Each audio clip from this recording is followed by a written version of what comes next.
Hello दोस्तों, नमस्कार। स्वागत है आपका पाठक स्टडी हब में। दोस्तों, आज हम लोअर पीसीएस जुलाई 2016 में आए हुए पेपर में जितने भी क्वेश्चन साइंस के हैं उन पे डिस्कस करेंगे।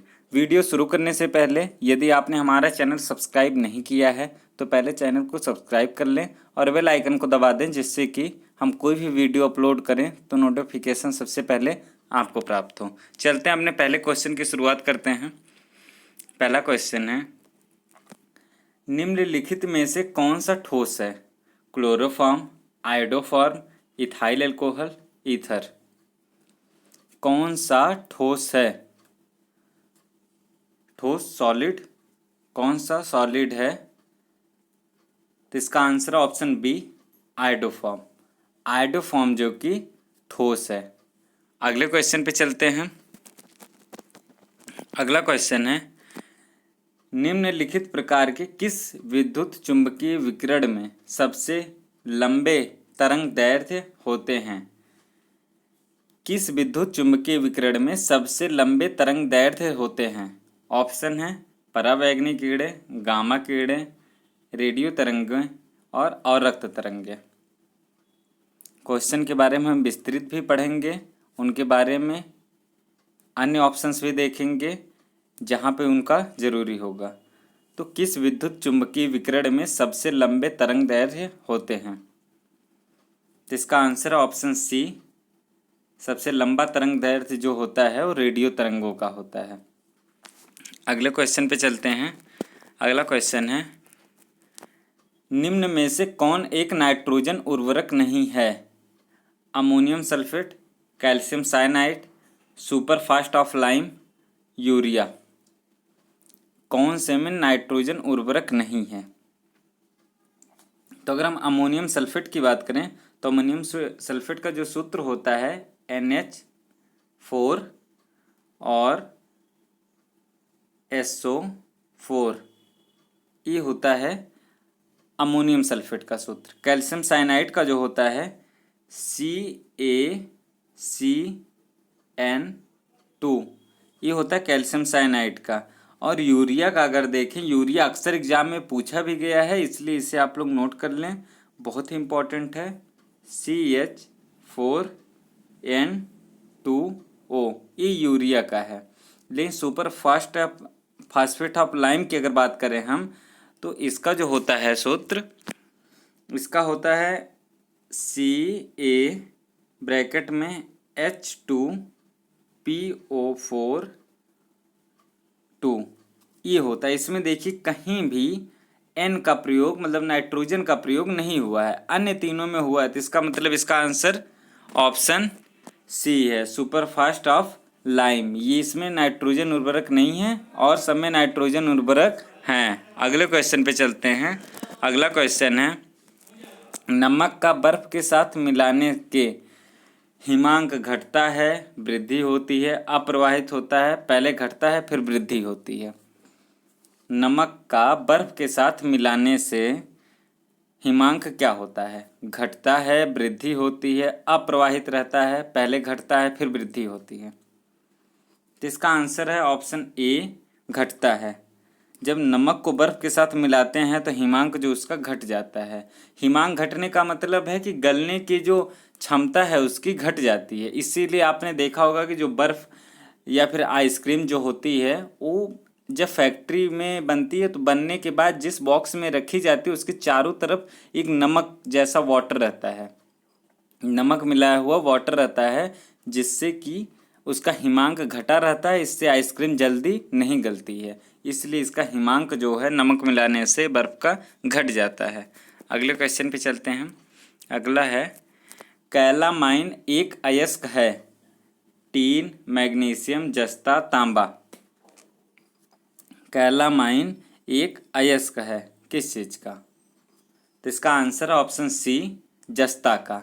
जस्ता का जो कि अयस्क है कैलामाइन। अगले क्वेश्चन पे चलते हैं। अगला क्वेश्चन है, ध्वनि का किस माध्यम से गमन नहीं हो सकता? मतलब ध्वनि किस माध्यम में जा नहीं सकती? ऑप्शन है आपके पानी, इस्पात, हवा, निर्वात। ध्वनि किस माध्यम से गमन नहीं कर सकती? पानी, इस्पात, हवा, निर्वात। तो इसका आंसर ऑप्शन डी निर्वात। निर्वात का मतलब ये है कि वहाँ पे कोई हवा ना हो, कोई गैस ना हो किसी प्रकार का। जैसे हम लोग देखते हैं कि जब जिस तरफ से हवा चलती है उस हिसाब से उधर आवाज़ बहुत तेज़ी से जाती है, और अगर निर्वात ना हो तो उस समय कोई भी आवाज़ किसी भी तरफ नहीं जा पाती है।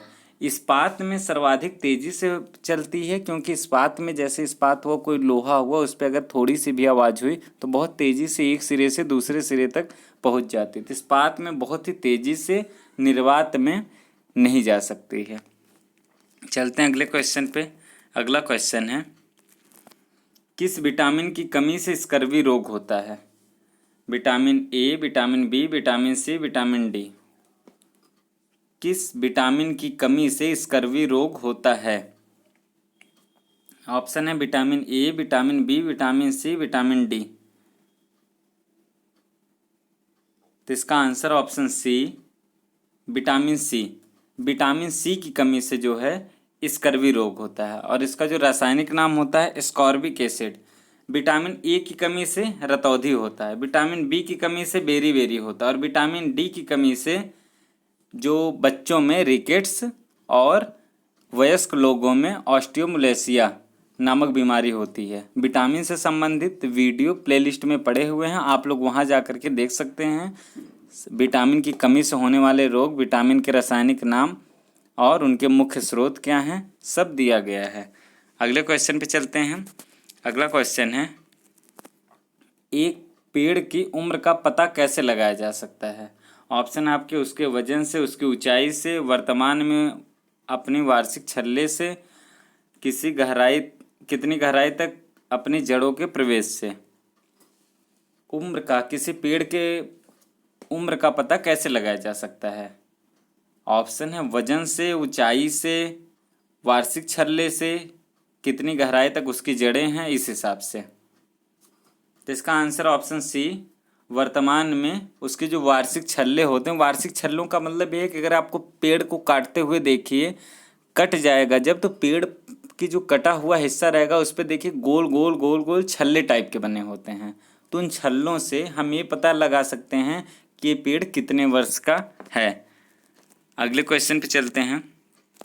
अगला क्वेश्चन है, किस प्रक्रिया के द्वारा सौर गतिज ऊर्जा कार्बोहाइड्रेट की रासायनिक ऊर्जा में बदल जाती है? किस प्रक्रिया के द्वारा सौर गतिज ऊर्जा कार्बोहाइड्रेट की रासायनिक ऊर्जा में बदल जाती है? ऑप्शन आपके केल्विन चक्र, प्रकाश संश्लेषण, क्लोरोसिंथेसिस, डार्क रिएक्शन। जो सौर गतिज ऊर्जा कार्बोहाइड्रेट की रासायनिक ऊर्जा में कैसे बदल जाती है? ऑप्शन है केल्विन चक्र, प्रकाश संश्लेषण, क्लोरोसिंथेसिस और डार्क रिएक्शन। तो इसका आंसर है ऑप्शन बी प्रकाश संश्लेषण। प्रकाश संश्लेषण के द्वारा जो है सौर गतिज ऊर्जा कार्बोहाइड्रेट की रासायनिक ऊर्जा में बदल जाती है। अगले क्वेश्चन पे चलते हैं। अगला क्वेश्चन है, पौधों के किस हिस्से से हल्दी प्राप्त की जाती है जो आमतौर पर रंग और एंटीसेप्टिक के रूप में इस्तेमाल किया जाता है? जिस हल्दी को रंग और एंटीसेप्टिक के रूप में यूज किया जाता है वो पौधे के किस हिस्से से प्राप्त होती है? ऑप्शन है जड़, तना, फल, फूल। जो हल्दी है वो किस जगह से प्राप्त होती है जिसे रंग और एंटीसेप्टिक के रूप में प्रयोग किया जाता है? ऑप्शन है जड़, तना, फल, फूल। तो इसका आंसर ऑप्शन बी तना। तना से हम हल्दी को प्राप्त करते हैं जिसे हम रंग और एंटीसेप्टिक के रूप में यूज करते हैं। तो तना इसका बेस्ट आंसर है बी। अगले क्वेश्चन पे चलते हैं। अगला क्वेश्चन है, वह तत्व जो रक्त में नहीं पाया जाता है? लौह, तांबा, क्रोमियम, मैग्नीशियम। वह तत्व जो रक्त में नहीं पाया जाता है।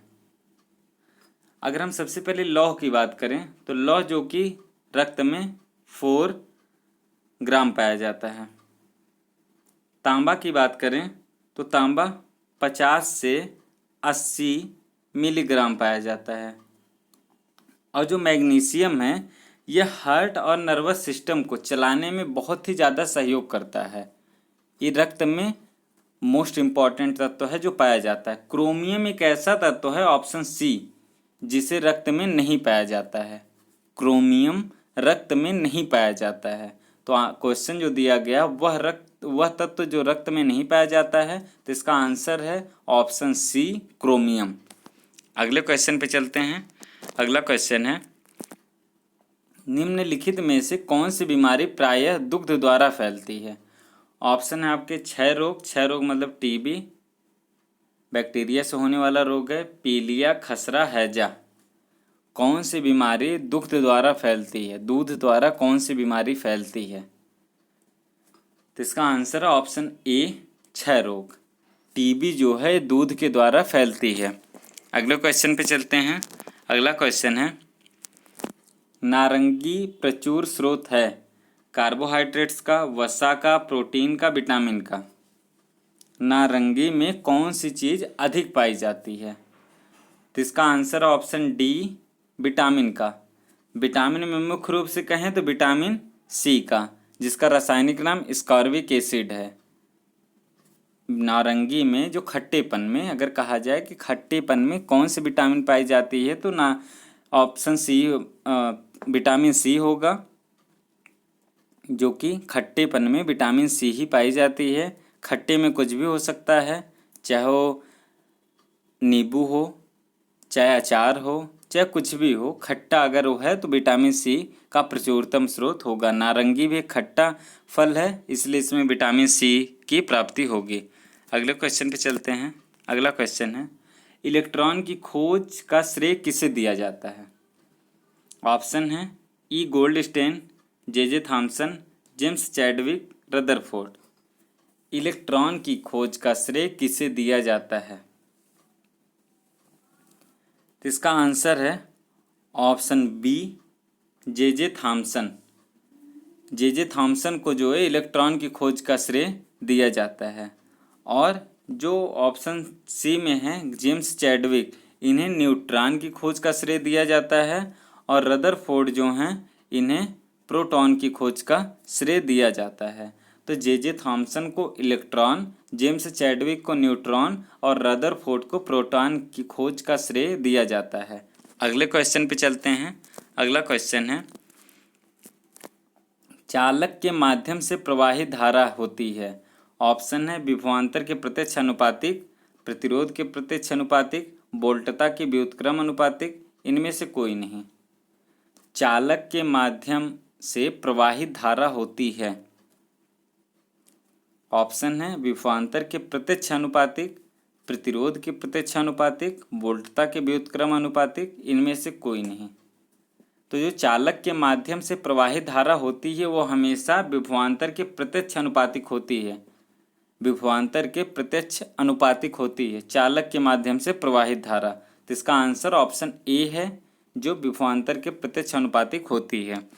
अगले क्वेश्चन पे चलते हैं। अगला क्वेश्चन है, प्याज कंद की विशेष महक किस कारण होती है? मिट्टी की दुर्गंध जहाँ उगाया गया हो, सल्फर यौगिक, शर्करा, इनमें से कोई नहीं। प्याज कंद जो है, प्याज जो होती है उसमें महक जो आती है वो किस कारण आती है? मिट्टी की दुर्गंध जहाँ उगाया गया हो, सल्फर यौगिक, शर्करा, या फिर इनमें से कोई नहीं। तो इसका आंसर ऑप्शन बी, सल्फर यौगिक। सल्फर यौगिक में भी बात करें तो अगर सल्फेनिक एसिड जो होता है, इसी के द्वारा इसमें जो अगर हम कहें कि जो विशेष महक है, जिससे जैसे कहा जाता है कि प्याज काटते वक्त आँख में आंसू आ जाते हैं, या फिर महक जो इसकी आती है, तो सल्फेनिक एसिड के कारण होती है, जिसे सल्फर यौगिक कहते हैं। सल्फर यौगिक के अंतर्गत आता है, इसलिए सल्फर यौगिक इसमें बी ऑप्शन है। अगले क्वेश्चन पे चलते हैं। अगला क्वेश्चन है, घरेलू तौर पर पानी को मृदु बनाने के लिए वॉशिंग सोडा का इस्तेमाल किया जाता है। यह वास्तव में क्या है? ऑप्शन है आपके calcium bicarbonate, sodium carbonate, sodium bicarbonate, calcium carbonate. जो घरेलू तौर पर पानी को मृदु बनाने के लिए वॉशिंग सोडा का इस्तेमाल किया जाता है, वास्तव में क्या होता है? तो इसका answer option B, sodium carbonate. Sodium carbonate जो जिसे वॉशिंग सोडा भी कहते हैं और जिसका फॉर्मूला होता है Na2CO3, इसका जो फॉर्मूला होता है इसे वॉशिंग सोडा भी कहते हैं। यहीं पे सोडियम बाइकार्बोनेट है, इसे बेकिंग सोडा कहते हैं। बेकिंग सोडा इसका जो सूत्र होता है अक्सर एग्जाम में पूछा गया है, इसलिए इनको आप ध्यान से देखें। NaHCO3, बेकिंग जो सोडा होता है वो NaHCO3 होता है और sodium bicarbonate Na2CO3। Sodium carbonate को वॉशिंग सोडा और सोडियम बाइकार्बोनेट को बेकिंग सोडा कहते हैं।